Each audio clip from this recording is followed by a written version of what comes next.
Terserah, iya. Masa Bu? Iya. Anak yang nggak suka konflik. Makanya sehingga susah bilang. Hai, selamat datang kembali di Tumbuh Bersama. Kali ini kita mau bahas tentang karakter manusia. Sebelum kita mulai, coba jawab ini dulu ya. Kamu tipe yang suka mikir panjang atau justru yang langsung bertindak spontan? Kamu tipe yang enggak enakan atau lebih ke tipe yang suka mengatur? Nah, 4 pola ini bukan sekedar kebiasaan loh. Banyak para pakar menjelaskannya sebagai watak bawaan, termasuk penjelasan dari dokter yang sudah sangat kita kenal, yakni Dr. Aisyah Dahlan. Dan kali ini aku coba merangkum pemahamannya dengan bahasa yang lebih singkat, padat, dan jelas. Menurut penjelasan Dr. Aisyah Dahlan, watak bawaan manusia terbagi menjadi 4. Yang pertama yaitu flegmatis. Tipe flegmatis adalah orang yang cinta damai. Ciri-cirinya mereka itu suka mengalah. Atur aja dah, gua ngikut aja, terserah, atau sebagainya. Intinya mereka adalah tipe yang suka diatur atau penurut. Nah, anak-anak dengan sifat bawaan seperti ini adalah dambaan para ibu karena mereka sangat mudah diatur. Dalam arti penurut, kelebihan dari watak ini adalah ya gampang diatur, suka ikut aja. Cuma kekurangannya adalah mungkin mereka terlihat tidak berprinsip karena mereka mengikuti air, mengikuti arus, atau mungkin bahayanya dia nurut-nurut aja, diajak ke sini ayo, diajak ke sana ayo. Seperti penjelasan pada video berikut ini. Damai itu maksudnya yang terserah, iya, terserah, iya. Masa Bu? Iya. Anak yang nggak suka konflik.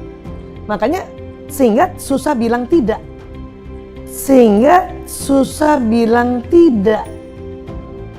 Hayo, siapa di sini yang enggak enakan?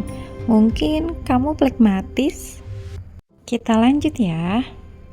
Kalau watak bawaan yang kedua yaitu melankolis. Tipenya adalah tipe-tipe orang yang perfeksionis. Maunya perfect, cantik, rapi, sempurna. Itulah tipenya. Ciri-cirinya, mereka itu perasa, sensitif, mudah tersinggung, lembut sekali hatinya, gampang tersentuh, gampang terenyuh. Barang-barangnya rapi, tertata, apa-apa harus direncanakan dengan sangat rinci. Mereka adalah tipe-tipe pemikir yang hobinya overthinking. Kelebihan watak bawaan ini adalah dia itu sangat penuh rencana. Semuanya tertata dengan rapi, teratur, terancang dengan baik, termasuk hal-hal detail yang sangat detail. Sedangkan kekurangannya, mereka ini baperan, mudah tersinggung. Kita nggak boleh salah ngomong dikit, kita nggak boleh nyentil hatinya sedikit. Kalau kesentil hatinya, dia bisa jadi pendendam. Apakah ada yang relate? Lanjut ke watak bawaan ketiga, yaitu koleris. Tipenya adalah tipe mengatur. Ya, dialah orang yang suka ngatur. Ciri-cirinya, dia punya jiwa kepemimpinan yang bagus, dia punya jiwa inisiatif yang bagus, tetapi kecenderungannya adalah mengatur. Kelebihan si watak bawaan koleris yaitu bisa mengambil keputusan, bahkan cepat mengambil keputusan, bisa menggerakkan diri sendiri dan orang lain, bertanggung jawab, visioner, dan lain sebagainya. Sedangkan kekurangannya yaitu sulit dibantahkan, keras kepala, suka memerintah, susah dikritik, bahkan sangat ambisius. Mereka inilah adalah orang-orang yang sangat cocok menjadi seorang pemimpin. Kalau pemimpinnya flegmatis, yang ada ngikut kata orang lain terus, ayo, oke, siap. Sedangkan kalau koleris, kamu harus begini, kamu begitu.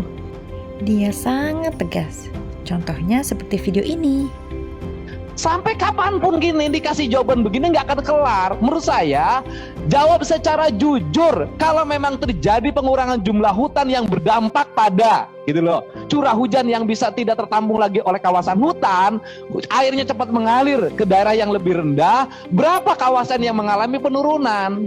Berapa kawasan yang mengalami perubahan? Berapa kawasan yang kemudian mengalami perubahan menjadi penambangan? Solusinya ke depan apa? Solusinya misalnya kawasan hutannya harus dipertahankan, mana lagi yang izin juga harus diperketat, dibuat regulasi, dibuat nota ke Menteri ATR, tata ruangnya dibenahin, ini negara harus benar. Yang terakhir, sanguinis. Tipenya adalah pencerita atau tukang cerita, tukang dongeng. Ciri-cirinya adalah mereka itu sangat ceriwis, humble, ceria, pencair suasana.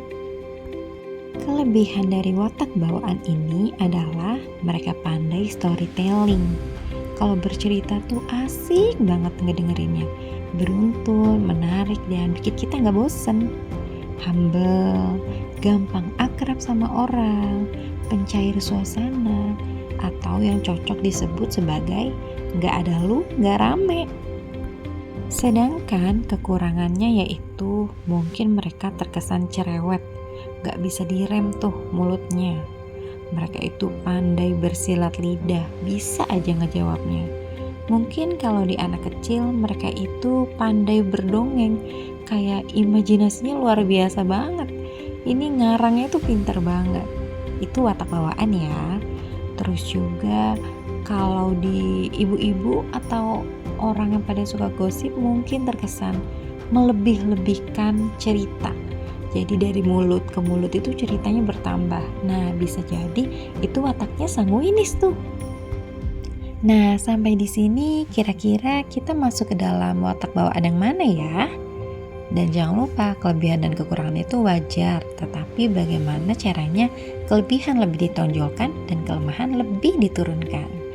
Setelah ini aku akan tampilkan tabel singkat berupa kesimpulan dari keempat watak bawaan ini. Jangan di skip ya.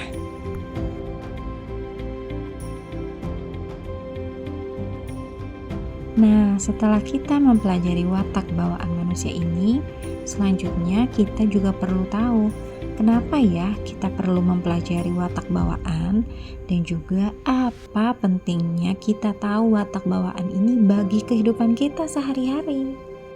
Kalau kamu termasuk watak bawaan yang mana nih? Tulis di kolom komentar ya, supaya kita bisa saling tahu dan saling mengenal.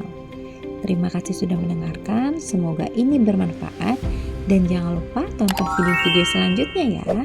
Sampai jumpa lagi.